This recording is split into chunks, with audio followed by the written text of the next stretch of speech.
Mikey, no, Mikey, that was so not right.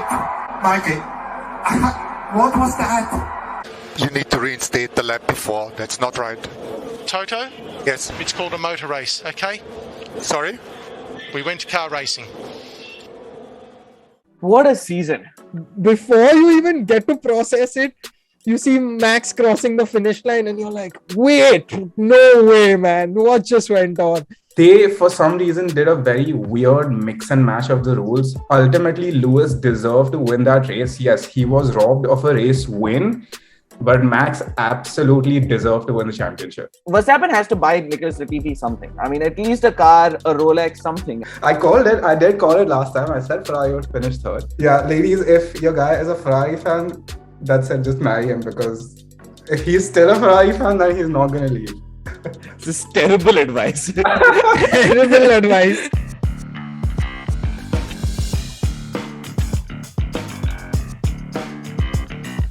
Hey everyone, welcome back to another episode of All About Sports, the podcast. Before we get into this week's episode, let's do a quick reminder of last week's episode. We talked about esports, its overall overlap, uncomfortable overlap with other sports that we think of, more traditional sports, so to speak, some of the tension between those two, its involvement going forward in the Asian Games and how it's sort of growing overall. So we go a little bit into the history, a little bit into the future. Pretty exciting episode. It got kind of heated, so do make sure to check that one out.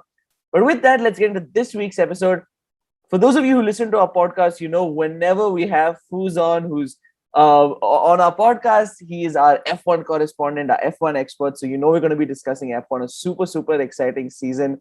As a quick reminder, I'm Rishabh Krishnan. We have another host today, Mazhar, on the podcast. So what's up, Maz? Hey, guys. And of course, Foos. What's up? Good to see you again. Hello, everyone. Good to be back. So before we get into F1, we have a lot to cover. It's all about the latest season that just concluded. Max Verstappen winning a super tight season, super controversial finish. Before we get into all that, Maz, we have some news. We cover a bunch of different sports. We have some news outside of the F1 world that we did want to share. Maz, what's been happening? Thanks, Krishnan. So I was waiting to say this so badly. I've been waiting for it before the start of the season, in fact. Stephen Curry. I think he's been waiting for it for a while too. He's shot like shit. But look at his percentage this season. Oh my God, from 3. It's absurd. But yeah, so Stephen Curry, for those of you who cannot watch, Fuzz just did an Air 3 action, a swish action, which somehow wasn't really a swish action. Yeah. Somehow he missed. But yeah, so coming back, so Stephen Curry, all-time leader in 3-pointers made. He overtook the great Ray Allen. Unbelievable moment. And he has so many years left. I think he's going to hit 4,000, isn't he? At this rate, it's ridiculous, man. He's shooting 42% from 3 this season. I don't know how he's second in that MVP race. I don't know how KD's first. Firstly, it should be Jokic, if at all, if you're going purely by stats wise, because Jokic is literally leading in every stat line in comparison to KD. But that's for another day. So yeah, congratulations, Steph. You are the chef. You are the greatest shooter in the NBA all time, and keep it going, man. That's really exactly like you said, Maz. It's so insane. The guy is shot 2,974. I guess now it's more, obviously. Threes for his career. He's a 42% 3-point shooter. That's insane that's a pretty good percentage for a game. It's a pretty darn good percentage if you had that in a game. So phenomenal performance. I'm so glad he got the monkey off his back, because he was he was obviously chasing it towards the end. Everyone knew that, and he was shooting pretty terribly, very honestly, in the games leading up to it. But glad he was able to get that monkey off the back, and cool that we got to witness another piece of sporting history. But with that, let's get into our F1 episode. What a season that just concluded! An absolute thriller of a season. Last race in Abu Dhabi, controversy after controversy. Starting on lap 1, Lewis Hamilton goes off track. No direction to give the lead to Verstappen. Lewis Hamilton continues on. He's pretty much coasting. It looks like he's got his, a good amount of space between him and Verstappen. He's looking good. They were obviously tied on points going into the race. Sure enough, something crazy was, we didn't expect anything crazy to happen. I think pretty much everyone at Red Bull was praying for that. Nicholas Latifi crashes with 5 laps to go. I mean, Verstappen has to buy Nicholas Latifi something. I mean, at least a car, a Rolex, something. I mean, it's ridiculous. He crashes. Verstappen pits right in time. Safety car comes out. A lot of people are thinking the safety car might just close out the race. Initial FIA direction, no unlapping of cars between the two racers, between Verstappen and Lewis Hamilton. Reverse the decision from a bunch of yelling coming their way from Red Bull and Mercedes. Reverse that decision. Allow the cars to unlap, but only the cars between Max and Lewis. Theoretically, the rule states that you have to allow everyone to, after the unlapping is done, you have one more lap and then only the safety car comes in. That would have meant that the race would have closed out on a safety lap. Lewis Hamilton wins. Michael Masi, wanting to make it an exciting race, says, screw it, just the cars in between them unlap, pull out the safety car. Verstappen's on fresh tires. From then it was history. Basically, Lewis Hamilton, to some extent, couldn't really do much after that point with his tire condition versus Verstappen's. He wasn't able to pit before the safety car. Foos, I gotta go to you first. Insane last race. What are your thoughts? What Lewis race? Hamilton robbed. Yeah, honestly, I enjoyed that so much. Like, it was one of the best races of the season. I mean, unfortunately, we didn't often get to see a Ferrari on the podium, and easily the highlight of the race. Easily the highlight of the race. You would be the only person saying that's the highlight of the race. I second Fuzel on that one. Highlight of the race. Carlos Sainz, man. What a drive. What a legend. What a drive. Where's Bottas? Where's Perez? Where are the McLarens? I don't see the McLarens from third position in the constructors. I called it. I did call it last time. I said Ferrari would finish third. I don't think Binotto was talking about his drivers after that. Binotto was talking about Red Bull. Sorry to cut you off as midway, but I still have to say this. Our experts seem to always get it right. Fuzz said Max will win the championship and Ferrari will finish third. Shout out to Fuzz. He got it right. Yeah, I mean, yeah, it was a bit touch and go there for a while, but I'm happy I got it right at the end. But yeah, okay, all jokes aside, yeah, I think it was an incredible race. Like, I think that race kind of summed up the season. I mean, not even that race, those last 5 laps summed up the season, because it's been, one unexpected thing after another. Lewis Hamilton, 11 seconds clear. Like, at that point, I guess like half the people would have turned off the TV and just, gone back to bed. I mean, at least the people on the West Coast. But it's just like threw a spanner in the works, and Mick Schumacher pushes Latifi out wide. Latifi crashes into a wall, and there's a safety car. Like, I did say the night before the race, like, Max is starting on the softs and Hamilton on mediums. I think it was like very clearly advantage Hamilton. And I said it's going to take a very opportune safety car for Max to, to put a dent in this race. Otherwise, I think it's going to go towards Lewis. And what I meant by that was, like, Max gets an opportune early safety car or something where he manages to pit while keeping track position. So, so that puts him on level footing. This is not what I expected. This is like by far and away not even close to what I expected. So yeah, insane. So yeah, just to rehash, safety car with a few laps to go. They cleared the car. The rule does say that all lapped cars are allowed to pass the safety car and unlap themselves, and the safety car goes in the one lap after that is allowed to happen. They, for some reason, did a very weird mix and match of the rules, which I don't quite get. Like, I get why it was done. I guess the purpose of it was so the race does not end under the safety car.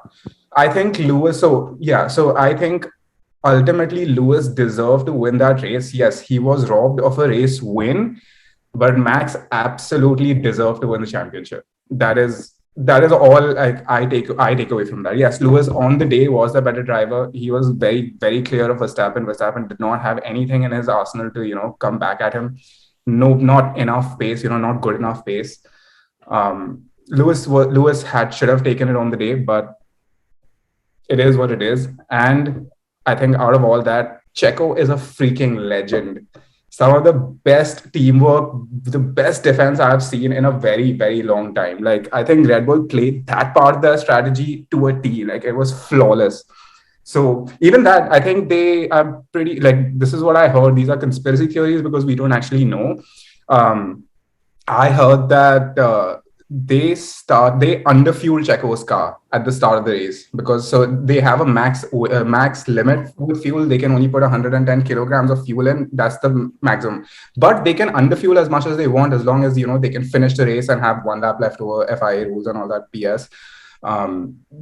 So they can underfuel as much as they like to. So I believe like that. I would like to believe this. This is a theory that I read about, that they underfuel Checo's car just so he has a better launch off the line. He has a better first few laps, and that's why they retired his car before the end of the race, because he ran out of fuel. And they've still not given us a reason about why that happened. So I would like to believe that's true. And if it is, I think it's a stroke of genius. Like they worked their plan very well. But they still kind of lucked out at the end. That's a great perspective, Foos, because so many people are focusing on that last race, but that's a great perspective of thinking over the season. It's hard to say that Max wasn't the better driver and deserved the championship for the entire season. It's hard to argue that. Maz, I gotta get you in here. Last race, what were your thoughts, man? Two things that Fuzel mentioned and I didn't even think about. One more conspiracy theory I'm going to add to this. Who spoke to Michael Massey to make sure his prediction was right before the... No, not that. Mick Schumacher was like, I'm not letting this guy tarnish my father's legacy. Nicola, you are going to take the blame for it, but I'm going to be the guy who will push it. And no one's talking about that. Honestly, I forgot that Mick was the one who actually forced him wide and then left Latifi with like no option. Actually, no, Latifi had a lot of options. Yeah, he also went, he the only, let's face it, I don't want to say it, but बाप का पैसा है तो है, मतलब इसलिए team में है.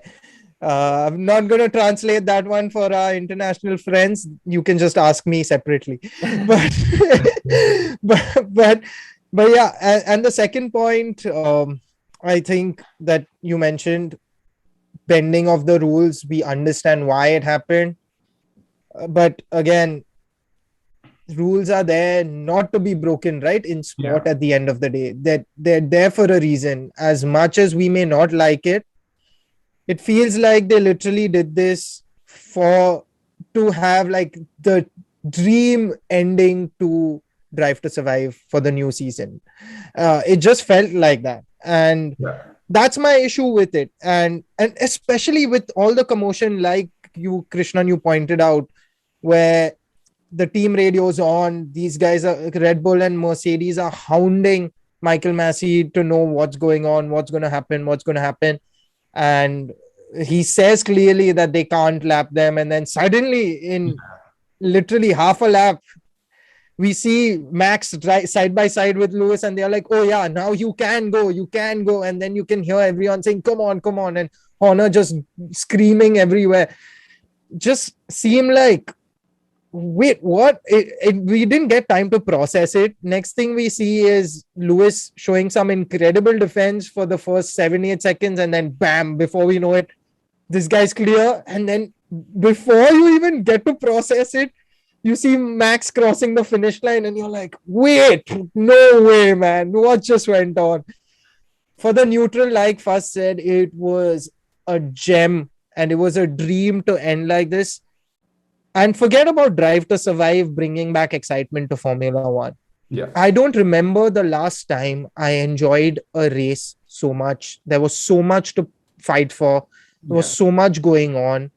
The middle of the pack, no one's talking about that, but the race had a lot of very, very interesting battles in the middle of the pack because everyone wanted points in this last race. Checo was highlighted, so that leaves it out as well.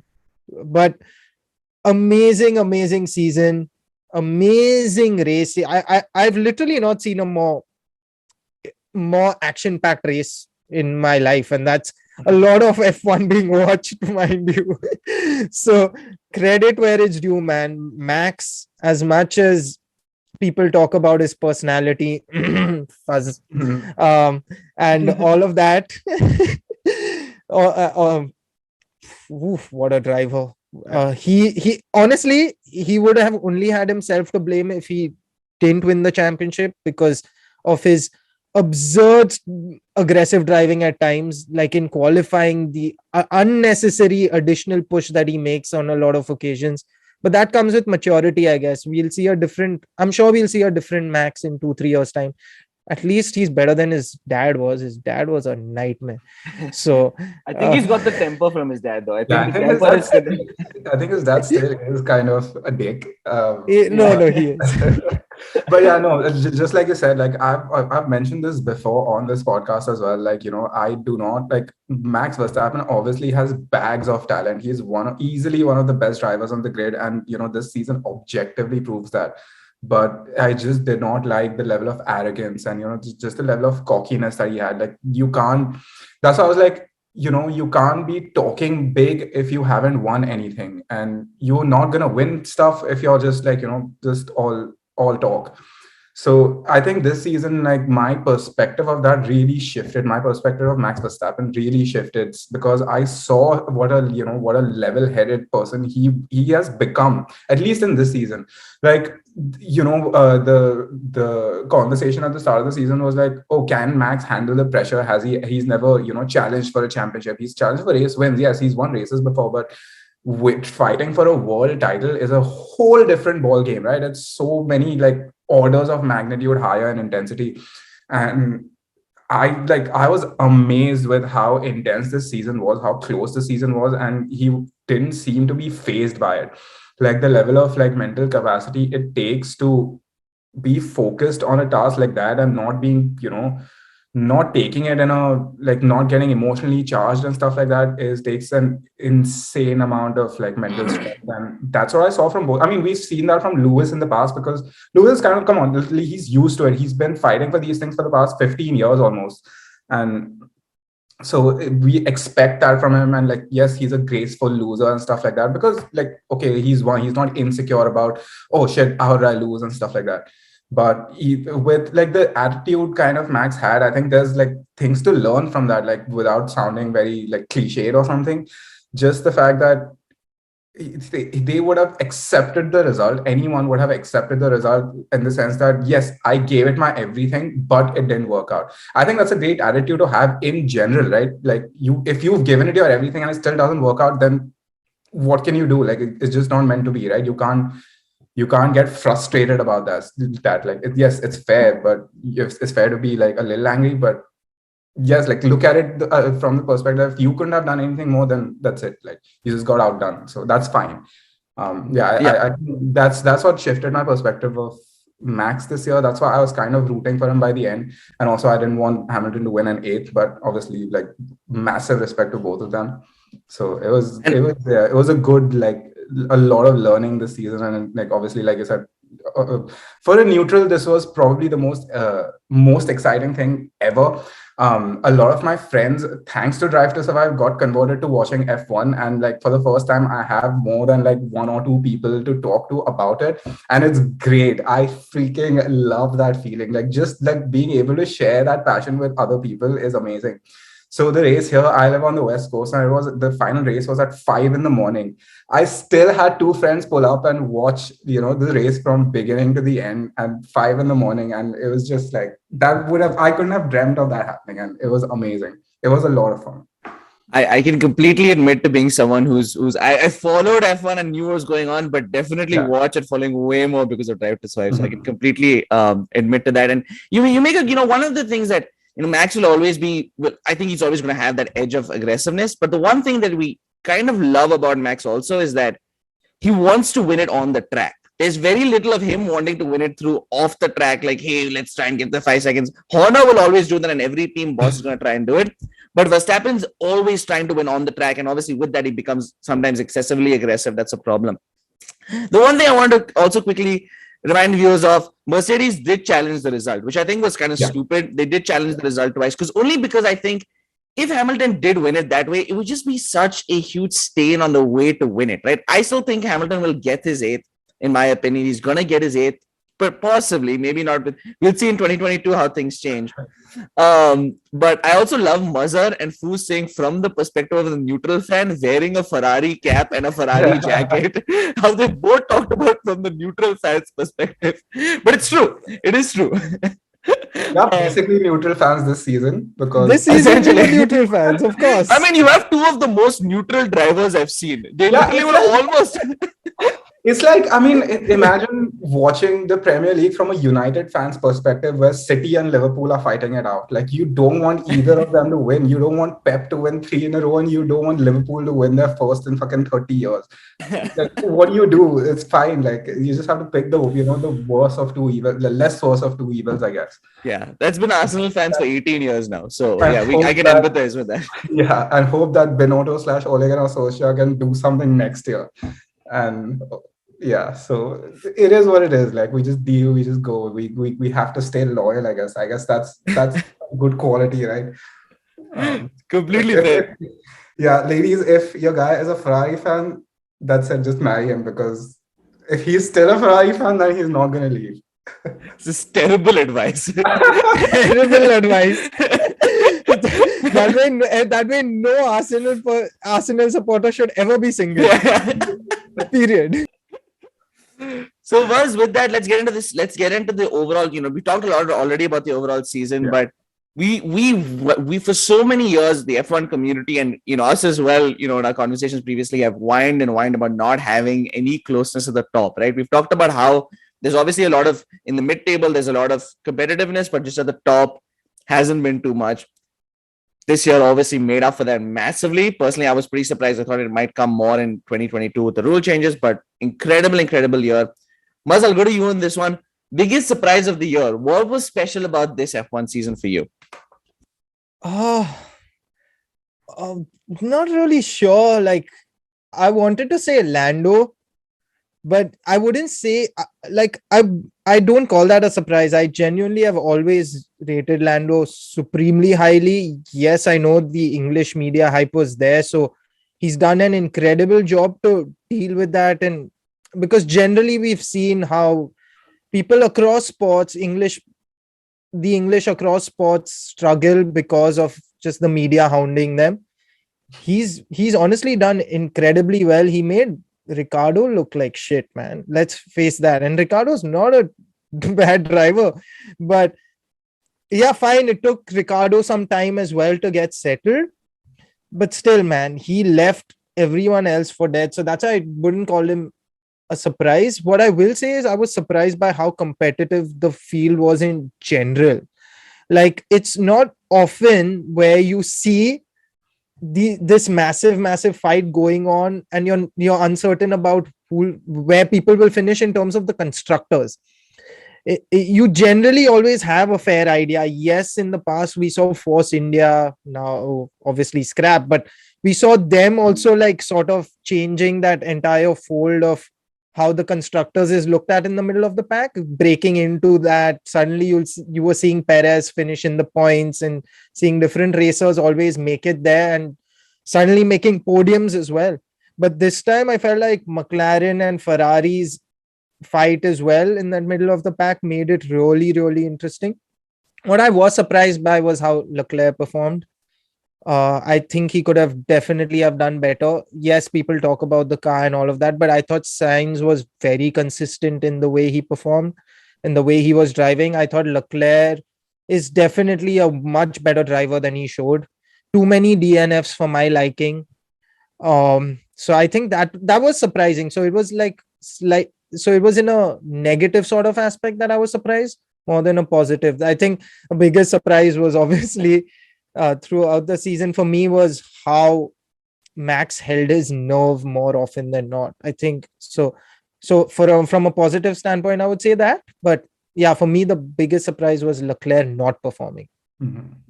And to that point, F1 is such a special sport because there's so much passive-aggressive tension that exists in this sport. I mean, even that podium at the end, it's so uncomfortable, dude. It's like Verstappen pouring champagne on Horner. He kind of turns around. He basically didn't turn around to the other two for like the longest time.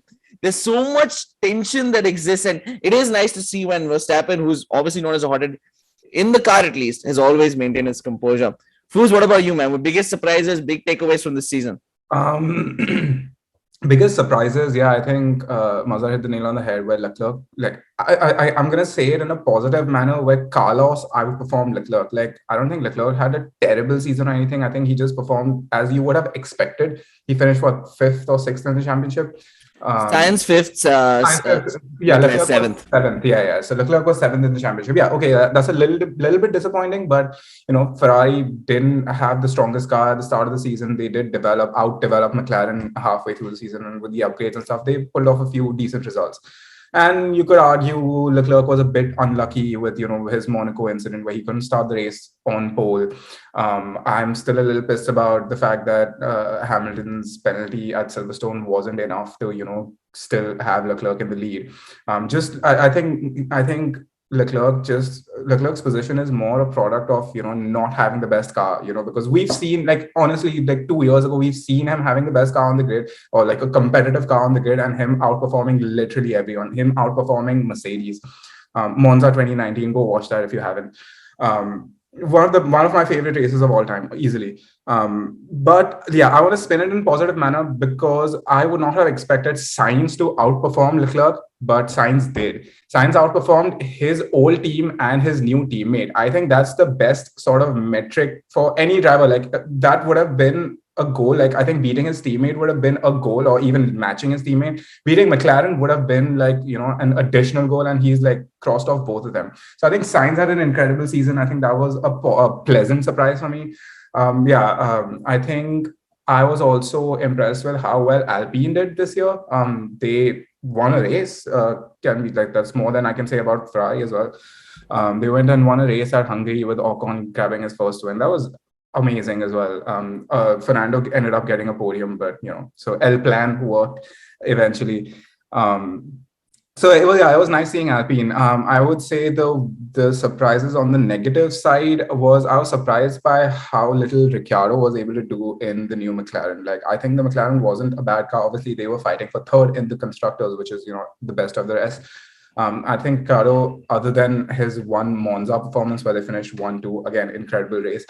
I think Ricciardo kind of did not meet what I would have expected of him this season. He was completely outshadowed by Lando Norris, and we talk about it takes time to get used to the new car, new mechanics and things like that. Yes, it does. But then again, you have the example of Sainz, who did all of that and beat his teammate and beat his old team. So I think that's the impressive part for me. So those are the two things I would not have expected going into the season. I wouldn't have necessarily predicted. Like, they're not outlandish or anything, but yeah, I wouldn't have outright called that. Like, completely agree. Not outlandish. Yeah. Anyhow, no, I was going to say, I will admit, I was a little bit surprised too. I definitely was someone who predicted Ricciardo would finish above Lando. This season, we knew he would have growing troubles at the start, but we just thought he would sort of make up for it, and he definitely did make up for it in the second half of the season, but couldn't make up for the gap. And what was nice about Lando is historically, I mean, he's a young driver, but 2 seasons of history, been a historically good starter, kind of falling off as you go through the year. That didn't happen with Lando Norris this year. He actually stayed reasonably consistent through the year. So pretty good year for Lando for sure. With that, kind of on this conversation of drivers, guys, I'm going to veto you choosing any Ferrari drivers because I feel like that's where the tendency would go to. Who's your favorite driver of the year? Sometimes best driver, it could be a combination of being the best driver of the year and your favorite, right? Because best is likely between Max and it's probably a competition between Max and Lewis, but maybe that and a mix of, who's your favorite? Who did you enjoy the most this season? Go for it, Faz. I think it's a very hard pick between Vettel and Alonso. There's no Ferrari bias there at all. But it's hard not to say Alonso. Alonso is completely hard not to say. Yeah, Alonso, I genuinely like Alonso. Obviously, he's a 2-time world champion as well. And, I just like how... I like how he's not diplomatic at all and how anti-Lewis he is as well. I just like how he's more not outright, but he's vocal about it. He was very clear in support of Max and stuff like that. And then even during the safety car stuff, in the last race, he was like, like when they said, oh, they're not gonna let the cars unlap themselves, and he just laughed it off, and he's like, yeah, of course, because it's like, because yeah. So speaking of that safety car as well, like if they hadn't let all the cars unlap themselves, it would have been advantage Lewis. If they did let the car unlap themselves and go put the safety car in, it was advantage Max. So I think it was obviously the wrong call, because it was like giving the advantage to one or the other. But yeah, so I think like I really enjoy watching whatever interactions Fernando Alonso has. Like I just like, that is one of the drivers I like to observe on how he's doing. And Sebastian Vettel as well. Like freaking love Vettel, man. Like what a model human being as well. So I think those are my two picks. So if I had to pick one absolutely gun to my head, I would go with Alonso. Mas, who you got? I'm a bit torn between two, but I think I'll go with the latter. I was torn between Sergio Perez and Pierre Gasly, but I'm going to go with Pierre Gasly. No, I think it's incredible what he's done with that AlphaTauri. Christian Horner would disagree with you, but okay. No, but 110 points is no joke in that car, and just testament to how good he is was that, like, I mean, Yuki was the number 2 driver in that, and he got 32 points. So that's a massive margin. I know these cars work very differently when you're the number 1 and number 2 driver in the smaller teams, but still, credit where it's due. 110 points is no joke. So for me, Pierre Gasly for sure. I was going to say a different, I mean, you guys covered the two answers I had locked and loaded, which was Fernando Alonso. No, it was going to be Sergio Perez or Fernando Alonso. So I guess I'll talk a bit about Perez. Like you said, I think just Red Bull's always been sort of in search of a perfect partner to Max Verstappen. And I think they just found him, right? I think Danny Ricciardo was actually a great partner as well. They would have loved to keep him if he had stayed on. And since then, they've obviously tried to fill that place with Pierre Gasly. Didn't work out. Alex Albon didn't work out.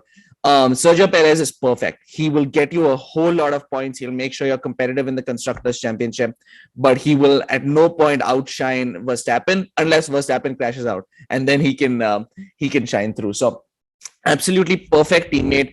Red Bull kind of knocked it out of the park, and I'm really happy for Sergio Perez. Right, he's a guy who's obviously at the latter end of his career. It's great that he's being able to race in a top 2 team. He's really deserved that after the career that he's had, and it's exciting that he's going to get to finish his career, or maybe at least the last few seasons of his career is going to be at a pretty solid team, and he works perfectly in the system. Guys, favorite race of the year? There are a few. I mean, I think there are a couple of the latter end that were pretty damn hard, but I don't know which ones. There was a long season. Buzz, I'll go to you first. Favorite race of the season? The Saudi Arabian Grand Prix. Just simply because of what it led us to, right? It meant that both go into the last race. It's literally a final race off. You can't write this script. You just can't. Exactly same points. Like it could have been that Max didn't get the fastest lap in that race as well, and that 1 point difference is still there. But to go in exactly level on points, final shootout at Abu Dhabi, oh my god. And the way in which Lewis came back from the dead to go on and win that race, brilliant masterstroke by Mercedes there. Obviously, no questioning how good Lewis is as a driver, so not surprised, but wow, man, it just set it up so well. That's why I think that not necessarily as a race, but just the sort of importance it had for the season and what it took us into makes that the most memorable race for me, at least.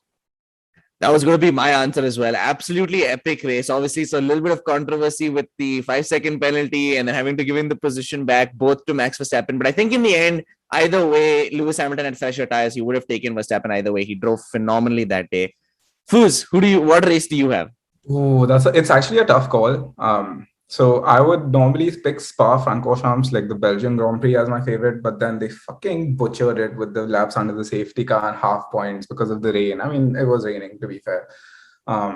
That's usually a good spectacle to watch. But okay, I'm going to go with an unexpected pick. I think I like Bahrain, the first race of the season, the most, because that kind of set the stage of what this was going to be, because obviously the expectation going into the first race of the season was going to be, oh, Lewis Hamilton is going to win an 8th championship this year and Mercedes is going to dominate again, and so the fact that kind of blew it out of the water, because okay, yeah, Lewis did win that race, but barely won that race. Like Max came at him and took off. Like that was the first time I saw Red Bull take a fight to Mercedes. Like, yeah, we're here, like we're just letting you know I'm there, so yeah, I want to pick that because of the surprise factor. I was like, holy shit, if the next 22 are going to be anything like this, we're in for an insane season, and that's what ended up happening. So yeah, that would be my pick.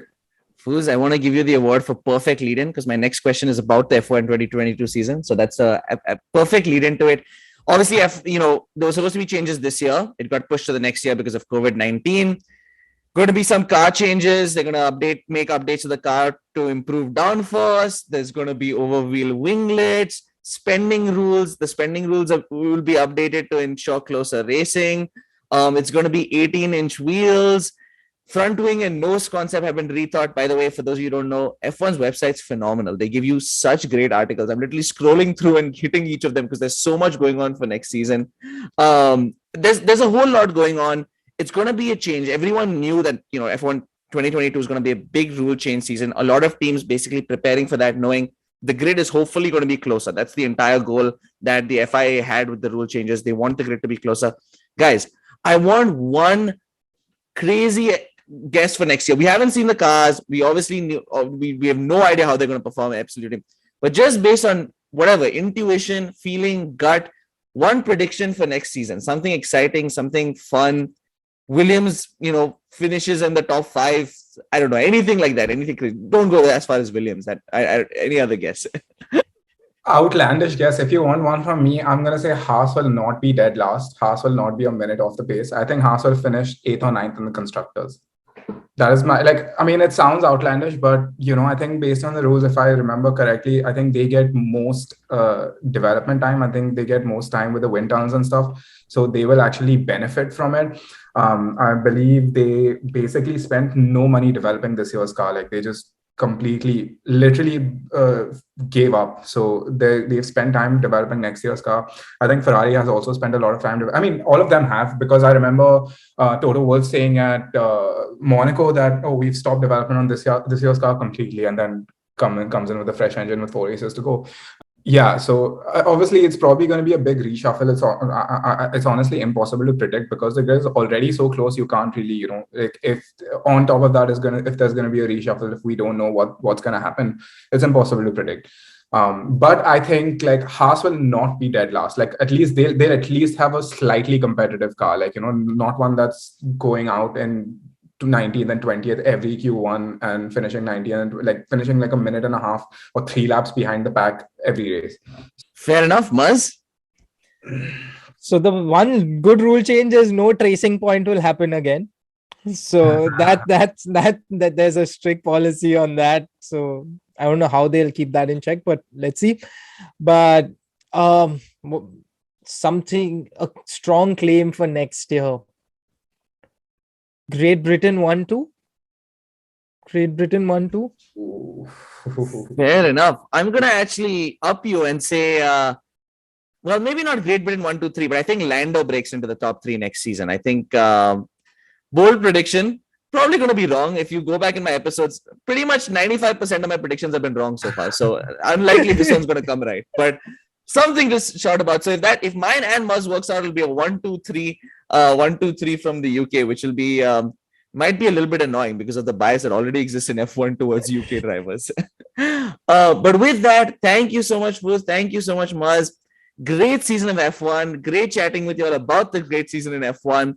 Excited for F1, the 2022 season. It's going to be very, very exciting again. Hopefully the rule changes bring teams closer as FIA is hoping for. Do leave a like, share, and subscribe if you did enjoy this episode. We cover a whole lot of sports outside of Formula 1 as well. Make sure to check out our channel. And yeah, make sure to check us out next week again when we're back with a whole new episode. Take care, stay safe, and catch you next week. See ya. If you like this episode, make sure to leave a like and share it with anyone else who might be interested. You can also subscribe on any social media platform that you prefer, and all our links are in the bio. We also have a website with all our episodes as well as blogs and a whole lot of other sports content, so make sure to check that out as well.